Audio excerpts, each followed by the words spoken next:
pain off center stage. Set your eyes on life. Most people reading this book or watching this video have either experienced trauma or witnessed it in other people close to them. They have either found out that they have a serious illness or they are already dealing with one. They may be in a wheelchair or living in a bed. Maybe someone close to them is very ill.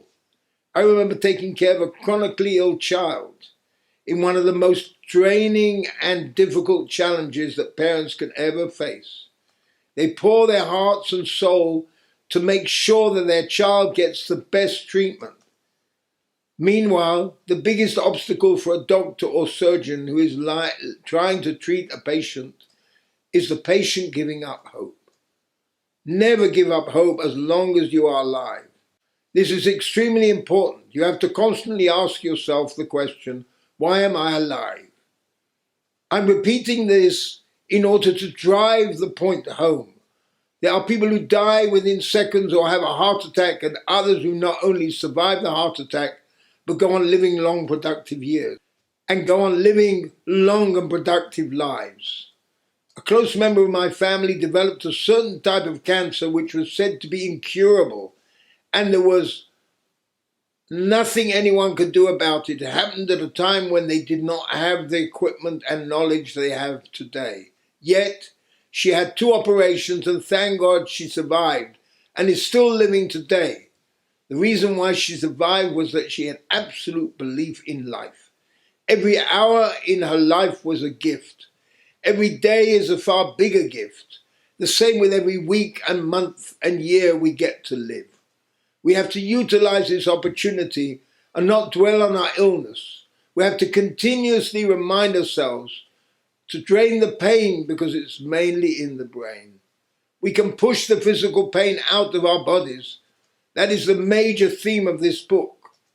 Combination of the reflection, connection, mind direction exercise specifically serves that purpose.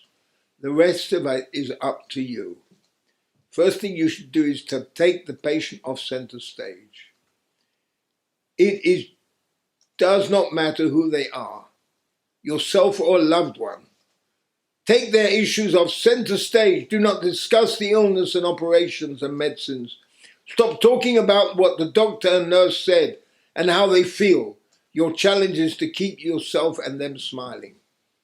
I recently lost a close friend who had multiple sclerosis. He had a positive attitude right up until the day he died.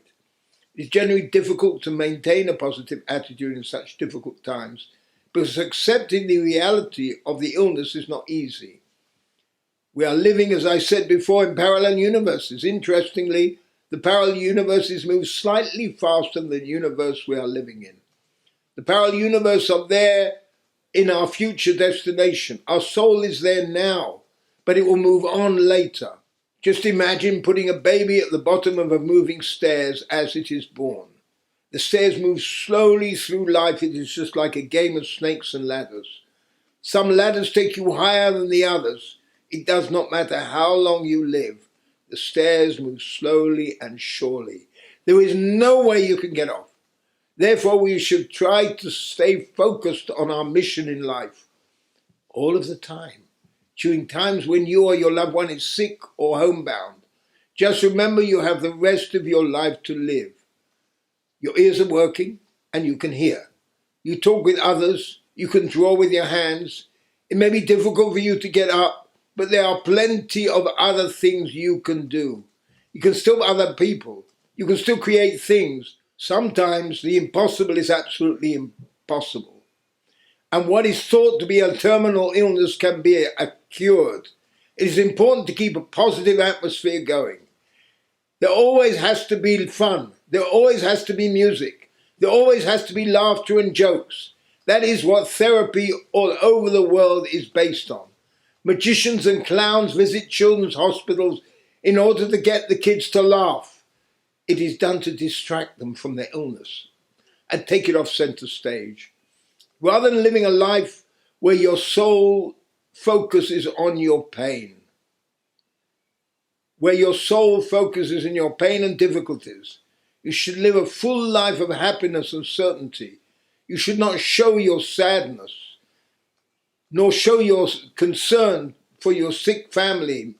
Just make the most out of the time you spend together. It's time to breathe and bond together. It's time to stay together as long as you can. Of course, a bigger lesson can be learnt from this. Why wait until we are ill? Why wait till someone is dying? Why should we already be living this life before an illness or crisis?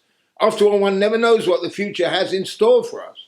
We may lose the opportunity of making a relationship right if that's truly what we want. At the end of the day, life is short, and no one knows what the next moment will bring.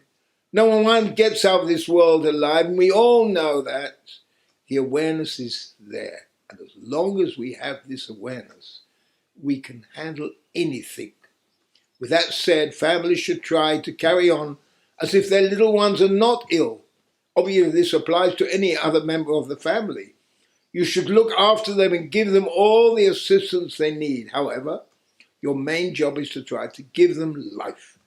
It is like living each day as if you would be leaving soon.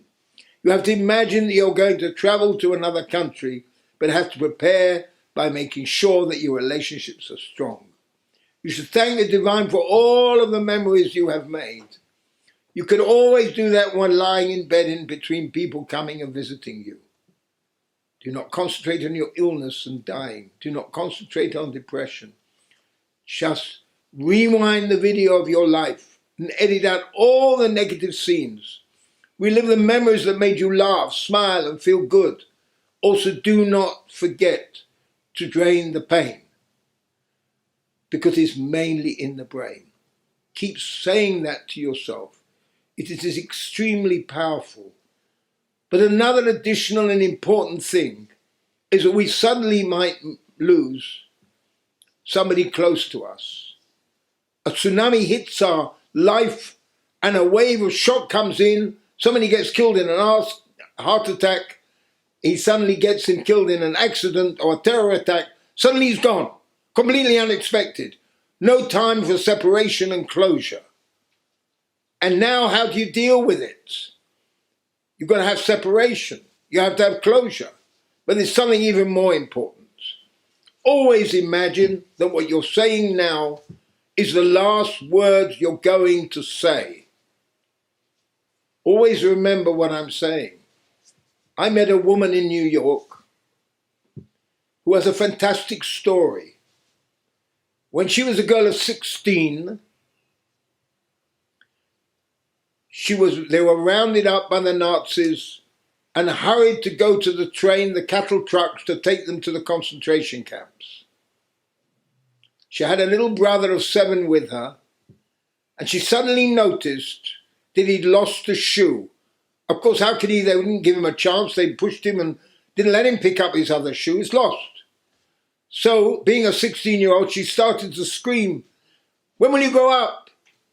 Where am I going to find shoes for you now?" Started to shout and scream at him. Of course, the little boy was shattered. I mean, what's he going to do? He was very upset, but he didn't have a shoe. And then put all of this into perspective. I promise you, it will change your life.